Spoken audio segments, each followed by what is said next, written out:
ngobrol apa aja sebenarnya. Udah mulai. Oke. Selamat datang kembali di YouTube channel gue Dio Fernando, dan hari ini kita melanjutkan episode kedua dari Intelligency Podcast. Intelligency 2.0 bro. Intelligency 2.0 ya, dimana sekarang kita udah membawa bintang tamu. Udah ada bintang tamu. Ya, jadi kita ngobrolnya berdua, nggak sendirian lagi ya, kayak di video-video yang sebelumnya ya. So kalau misalkan kalian suka video-video kayak gini juga jangan lupa di like dan di komen juga ya guys di bawah. Kalian pengen kita ngebahas topik-topik apa aja. Nah, kalau topik hari ini apa bro? Nggak ada. Topik hari ini? Nggak ada sama sekali. Oke, berarti kita end di sini aja videonya. Thank you guys for watching and nggak ada. Tadi kita sempat ngebahas dikit. Jadi Oke. teknologi bro. Teknologi kita kan Yes. sama-sama seorang dalam tanda kutip teknokrat. Dan itu orang yang percaya bahwa teknologi itu improve people's life. Nah, Benar-benar. kenapa lu beranggapan demikian? Oke, kenapa teknologi? Ya karena simple banget sih bro, itu udah sangat nyata buktinya bahwa teknologi itu mempermudah hidup orang lain gitu. Yes. Ya, jadi yang tadinya harus jalan 5 km, terus sekarang naik motor. Sekarang lagi udah nggak usah naik motor bro. Orang yang pergi 5 km buat kita, dia ngambil barangnya, dia yang balik. Ya nggak? Ya, jadi menurut gue teknologi udah jelas lah sangat membantu kehidupan manusia gitu. Makanya gue mempercayai bahwa teknologi itu harus berkembang ke depannya. Cuman memang selalu ada sisi negatif dari suatu hal ya bro. Selalu ada putih, selalu ada hitam, selalu ada plus, ada minus juga bro. Ya, sama kayak film yang baru muncul nih ya, makanya kita sempat ngomongin juga nih film Oppenheimer. Bahwa yang dia buat itu sampai akhirnya dia menyesali juga kan, bahwa ternyata perkembangan itu juga nggak selalu berhak menghasilkan buah yang baik gitu. Jadi gue tuh pas nonton, gue kan udah mengidolakan seorang Oppenheimer dari gue SMP bro. Karena ada satu album musik, gue musik banget nih anaknya nih. Gokil. Ya kan? Ada satu yang menjelaskan tentang nuclear winter lah. Terus akhirnya gue tahu tentang figur Oppenheimer dan bom nuklir tersebut ya. Dan di Oppenheimer tuh sebenarnya semua prinsip gue tentang anjir teknologi harus bergerak maju, teknologi itu udah pasti improve people's life. Itu seketika di film itu gue merasa bahwa anjir ternyata mungkin emang ada beberapa perubahan yang seharusnya nggak kita lakukan gitu. Contoh nih ya, yang menurut gue mengerikan juga nih, itu AI. Ya nggak sih? Setuju. AI membantu kita banget bro. Setuju banget. Cuma gue nggak tahu ya, lo pernah nonton Terminator nggak? Yes. Terminator kan dari AI juga tuh, Yes. maksudnya artificial intelligence gitu ya. Sebenarnya mungkin nggak sih, gue juga nggak terlalu ngerti soal AI ya. Cuma mungkin nggak sih kalau itu dibiarin terus akan punya cara pikir sendiri. Kalau gue Serem berpikir ya? gini bro, Nah, kalau kita mau enaknya doang, itu nggak bisa bro. iya. Jadi kayak tadi, memang ada perkembangan yang seharusnya tidak terjadi, tapi terjadi.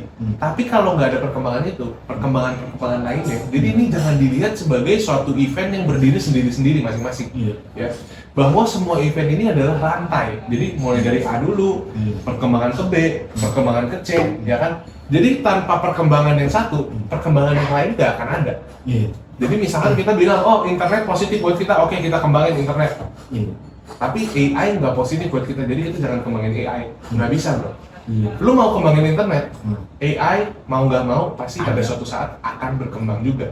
Jadi lu nggak bisa pilih yang enak-enaknya doang, sama kayak di hidup lu nggak bisa enak-enaknya doang, lu pasti ada nggak enaknya juga. Itulah disitulah berkembang hal-hal yang misalkan bisa dikonotasikan negatif, kayak misalkan jadi bom nuklir, ya kan, AI kayak gini. Sebenarnya AI juga bener sangat membantu bro, dan menurut gua sangat possible kedepannya AI itu bisa ya memiliki pikirannya sendiri juga. Itu ngeri banget sih men, karena gini ya, gua kan nyoba ChatGPT, maksudnya udah lumayan lama lah ChatGPT itu gua cobain. Itu bener-bener lu tuh nggak bisa, kalau misalnya emang lu ahli bahasa banget ya, itu mungkin lu bisa tell the difference men. Cuma terakhir kali gue coba pakai ChatGPT, itu tuh benar-benar kayak di generate secara smooth, nggak ada nggak ada kayak ini pasti komputer nih, nggak ada gitu loh. Gue nggak bisa ngeliat apa mungkin soalnya kayak sama manusia yes. Gitu ya. Bener-bener punya pikiran sendiri aja. Bener. Kalau lo inget nih, zaman dulu tuh ada aplikasi namanya SimSimi ya bro. SimSimi tuh kayak lo tuh ngobrol sendiri basically. Jadi si SimSimi ini ngambil respons dari orang, terus dia punya jadi ya gitulah pokoknya dikalkulasiin gitu, Ngerti, ngerti nggak sih? jadi Dia ngambil dia sampelnya banyak ngambil gitu. sampel dari orang-orang Ah. lain, jadi lu ngomong dia nanti jawab dari sampel-sampel Dari orang sampel lain. orang lain itu namanya SimSimi. Nah SimSimi itu kelihatan banget kalau itu bahasa itu diprogram banget. Program, karena dia berarti bukan AI, Bukan dia AI. algoritma. Dia Yes. menghitung apa orang-orang Ya. jawab apa, dia ambil data Kasih sampel, respons. kasih respon. Nah kalau AI ini works differently man. Itu benar-benar makes you talk like a human. Itu ngeri banget. Dan apa namanya? Sekarang itu kalau misalnya lu pada tahu ya guys, namanya itu Midjourney. Yes. Midjourney itu AI untuk gambar dan itu realistik banget sumpah.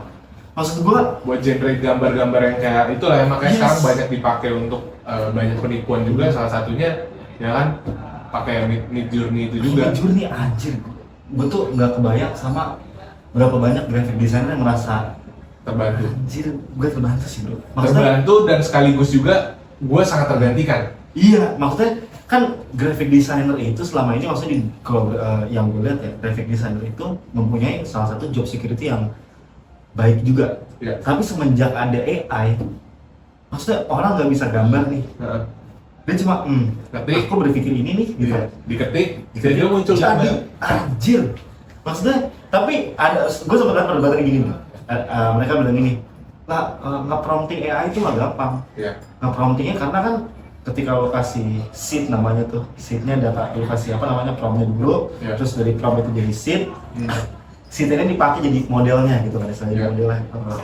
Mau kemana, dan itu kata orang susah. Cuma kan I see. hasil yang dihasilkan oleh AI tersebut di gambar pertamanya aja itu perlu berapa jam coba kepada para graphic designer untuk benar-benar Menggambar kayak gitu. iya Ini di generate nggak sampai 1-2 menit. nggak sampai 2 menit ya paling. Iya. Kalau yang premium gitu detikan lah masuknya Iya. ya kan langsung jadi dep gitu, tinggal lu prompting lagi. Dan membantunya sebenarnya AI kan nggak sempurna ya. Iya. Mau sesempurna apapun AI menurut gua nggak bakal bisa surpass human imagination and knowledge. Menurut gua. lu? Menurut gua. Menurut lu? Kalau menurut gue sangat bisa. Kalau menurut gue Oke. sangat bisa. Oke, kenapa? Akan ada tahap di mana bahkan ya ini gini bro. Kan manusia pun juga ada level-levelnya ya. Ya kalau misalnya kita ngomongin tentang soal pemikiran, ya kan?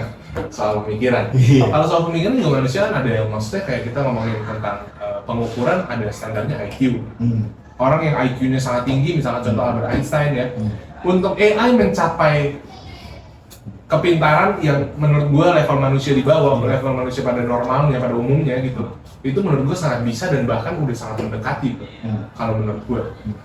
Ya, cuman yang membedakan adalah ini yang gua juga nggak tahu nih ke depannya ya bisa sampai ke situ atau enggak.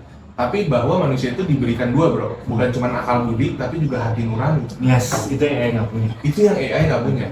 Itu yang AI nggak punya. Jadi akal budi ini bisa dibikin se-advance mungkin, secanggih mungkin, bisa bahkan sampai melebihi, mungkin bisa sampai levelnya kepintarannya ya, level Albert Einstein gitu. Tapi kalau masalah hati nurani ya gue belum tahu nih apakah bisa. Itu menurut gua karena conscious ya, maksudnya alam bawah sadar gitu, alam bawah sadar dan hati nurani itu menurut gua sesuatu yang nggak bisa direplikat bro. Benar, Bahkan sama orang sepintar apapun, Benar. itu mereka nggak akan bisa replicate. benar. Jadi human akan selalu lebih lebih unggul di situ gitu kan. Iya. Lebih unggul karena ya gimana caranya lu bisa ngeprogram moralitas coba, ngerti Iya, nggak? benar. Karena moralitas misalnya gua suka banget sama sci-fi gitu kan, film Iya. sci-fi, Robocop gitu segala macam. Robocop itu kan human cybernetic parts gitu, dihilangin moralitas tuh nggak bisa karena Iya. moralitas tuh punya apa namanya reasoning yang kompleks gitu loh. Iya, benar-benar. Misalnya- Jadi udah Iya. ketika udah terprogram di satu arah, Nah, sedangkan moralitas itu kan sangat Kompleks. luas, sangat kompleks, ya, Kompleks. bener banget. Jadi More nggak kompleks. selalu, misalkan ya ada pengemis di jalan kita lihat, kalau misalkan kita diprogram untuk lihat, oh pengemis kan kasihan gitu, kasihan. Tapi ternyata banyak yang kaya, ternyata banyak yang pura-pura tangannya dimasukin, ya kan, Iya. atau gimana, ya itu kan di situ kok kompleksannya bahwa sangat banyak faktor atau sangat banyak hal-hal yang mungkin terjadi lah gitu loh. Nah tapi kalau lu sendiri berarti lu kontra AI ya? Kalau lu? Gue suka sama AI. Oke. Gue adalah salah satu yang terbantu banget sama AI. Maksudnya gue kan suka gambar ya, tapi gambar gue nggak bagus-bagus banget nih. Iya. Kadang tuh gambar gue jadiin sheet bro di Midjourney buat gue modeling lagi gitu. Iya. Karena itu sangat membantu banget. Tapi apakah bikin kita progres? Iya juga. Tapi menurut gue kalau misalnya ini banyak ya, maksudnya Elon Musk juga pernah ngomong ini. Iya. Kalau misalnya sama Stephen Hawking kalau nggak salah yang bilang tuh kalau AI emang di let loose itu dampaknya ngeri banget. Ya gue tuh merasakan Setuju. perasaan yang aneh. Gue kan suka banget nonton sci-fi nih, Iya. robot, outer space segala macam. Akhirnya ini gue merasa bahwa anjir gue yang tadi gue cuma nonton di TV itu kan tulisannya wah AI itu distant future lah berapa puluh tahun. Karena Sekarang udah we di sini. actually live in it gitu loh. Itu perasaan yang aneh bagi gue. Itu aneh banget sih. Maksudnya sekarang udah ada mobil listrik, udah ada udah ada Mobilnya sekarang udah bisa autopilot juga ya. autopilot. Iya, Kan jadi itu bisa maksudnya nyetir sendiri. hal-hal yang 10 tahun lalu kira-kira lu bayangin juga nggak bisa. Wah gila, mana mungkin lah ya kayak gitu Iya, ya. Tiba-tiba nggak mungkin ini. tiba-tiba udah di sini gitu ya. Dan kita udah di poin dimana kita actually experience it gitu.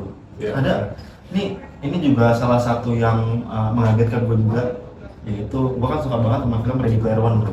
Iya, Ready iya. Player One tuh film menurut gue film bagus banget tuh. Yang Sama- pakai VR apa pakai segala VR macam. sama Tron. Tron.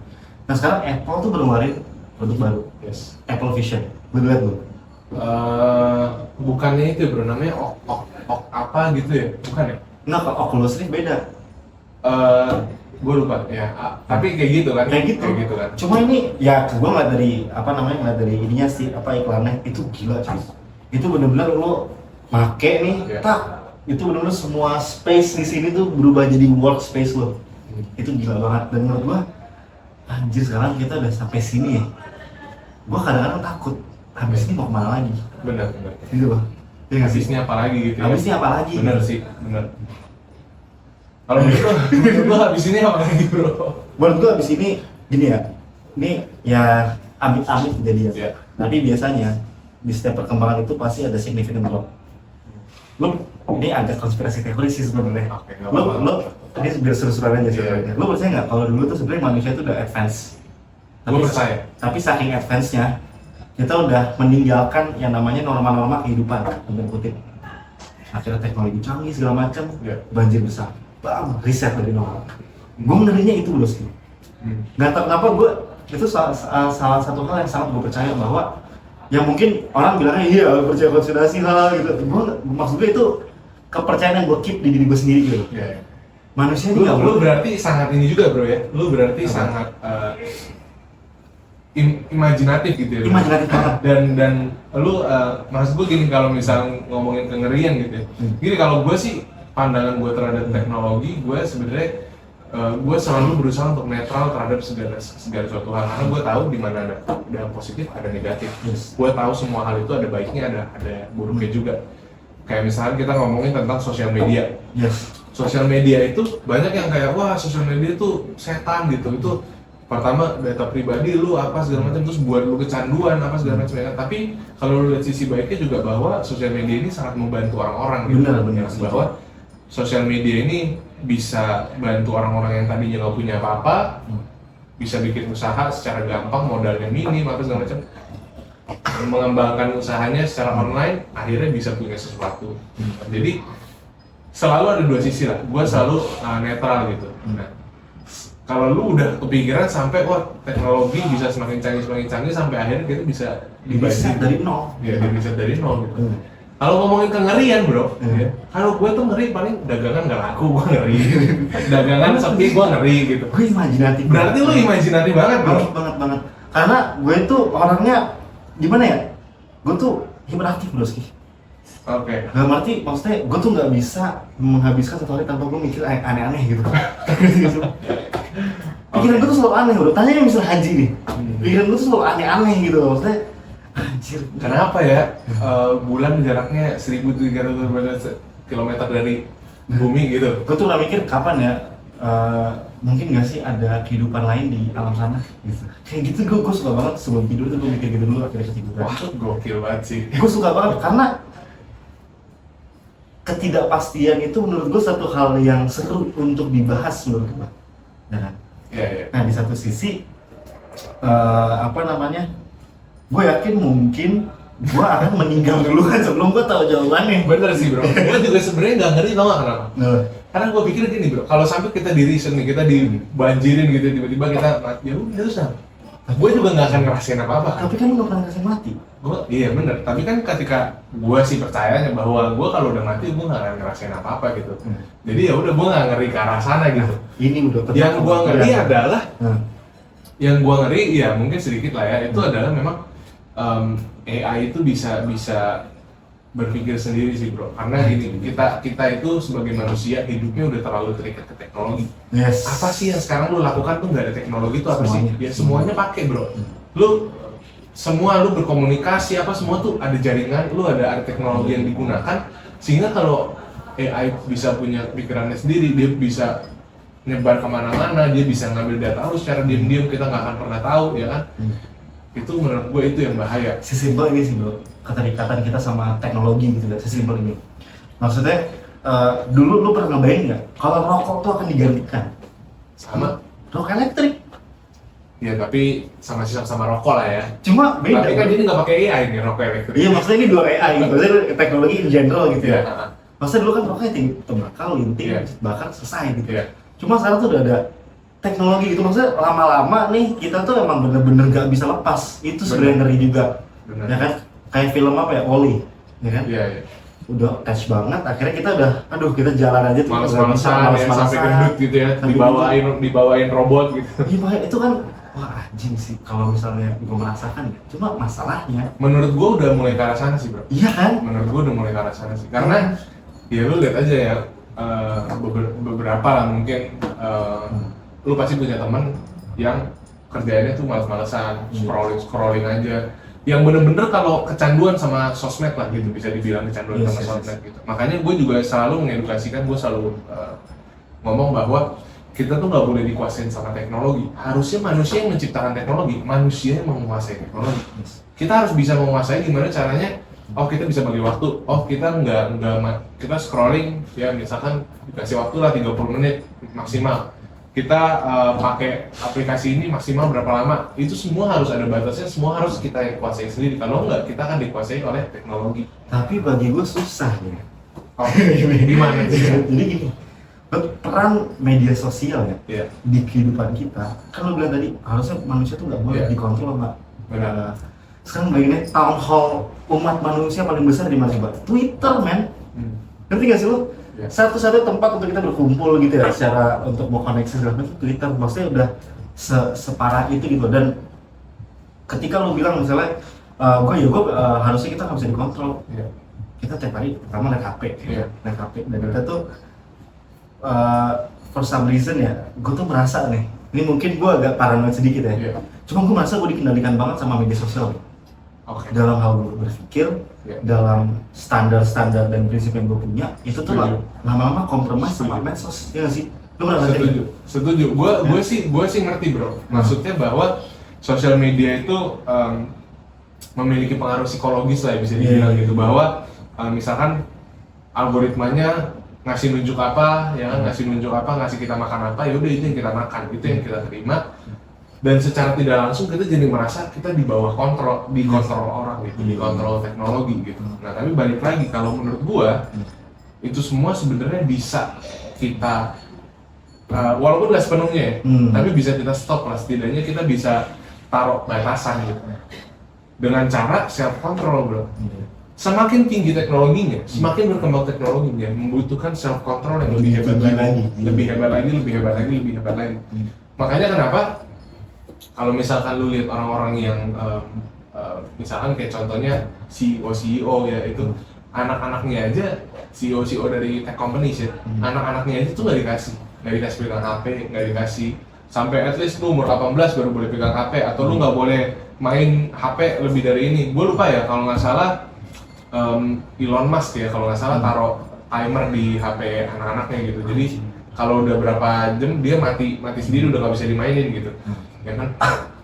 Karena mereka juga sadar bahwa secara tidak langsung mau nggak mau pasti mempengaruhi, tapi dibatasi bro, itu kuncinya bro, dibatasi. Kita harus bisa membatasi sendiri. Karena kalau misalnya udah gede kayak kita ya, nggak mungkin dong tunggu orang tua bilang suruh berhenti main Iya. HP baru berhenti. Self control Harus self control, benar. Jadi menurut gue semua itu bisa asal dibatasi sih. Karena menurut gue ya, medsos ini udah, lo kebayang gak sih apapun yang lo lakukan, informasi apapun yang lo dapet nih sekarang itu dikendalikan oleh satu orang. Kayak kasarnya ya, Betul. maksudnya yang punya maksudnya Dia bisa mengendalikan informasi lah ya. mengendalikan Dia informasi. memilih Yes. informasi mana yang boleh keluar, informasi yang mana yang nggak boleh keluar ya. Nah, itu kan maksud lu ngeri ya. Ya. Itu tuh lu bener-bener dikontrol abis-abisan. Contoh nih, waktu itu Mark Zuckerberg mengangkat kasus juga, tau nggak? Yang itu Tahu. secara diam-diam itu mengaktifkan mikrofon kalau kita lagi buka aplikasi dari Meta gitu. Dan lu ngerasain nggak secara langsung ketika lu ngomong satu nih, misalnya gua ngobrol sama lu, Tiba-tiba muncul iklannya, orang ngerasain gue. itu gila men. Kenapa makanya itu kenapa menurut gue pentingnya sistem kapitalisme, bro. Nah, oke. Bahwa harus ada kompetisi. Harus ada kompetisi. Kalau kayak tadi lu bilang, kalau dikuasai sama satu orang, ya monopoli, itu yang menjadi bahaya. Iya. Dia bisa mengontrol informasi yang terjadi di seluruh dunia. Tapi sekarang lu bisa nggak kalau misalkan di Meta ngeluarin informasi kayak gini, lu cross check ke Twitter, bisa nggak? Lu cross check ke Twitter. Lu cross check lagi ke tempat lain, lu cross check lagi ke tempat lain, lu cross check ke beberapa tempat. Alternatif lain. Alternatif. Jadi lu tahu mana yang ternyata ini infonya belum tentu benar, mana infonya memang semuanya seragam. Iya. Berarti nggak dikontrol sama satu orang. Karena kan Meta nggak bisa kontrol Twitter ngeluarin apa, Twitter nggak bisa kontrol Snapchat keluarin apa. Ya. Jadi itu pentingnya persaingan usaha. Kalau sampai persaingan usaha ini mati nih ya, makanya kenapa kemarin pas Threads keluar tuh menurut gue sih setuju aja karena gue sangat setuju dengan persaingan usaha. Gitu. Jadi menurut gue masih bisa diatasi sih. Jadi alhamdulillah. Oke, kalau gitu karena udah panjang ya, dan ngobrolnya udah seru banget. Kalau misalnya kalian suka jangan lupa di like, di komen dan juga di subscribe, di share ke teman-teman kalian ya kalau kalian menurut kalian ini video bermanfaat buat kalian. Jangan lupa ditonton lagi ke depannya. Kalian juga bisa komen kalian pengen topik apa yang dibahas di Intelligency Podcast ini. Thank you guys for watching and see you in the next video.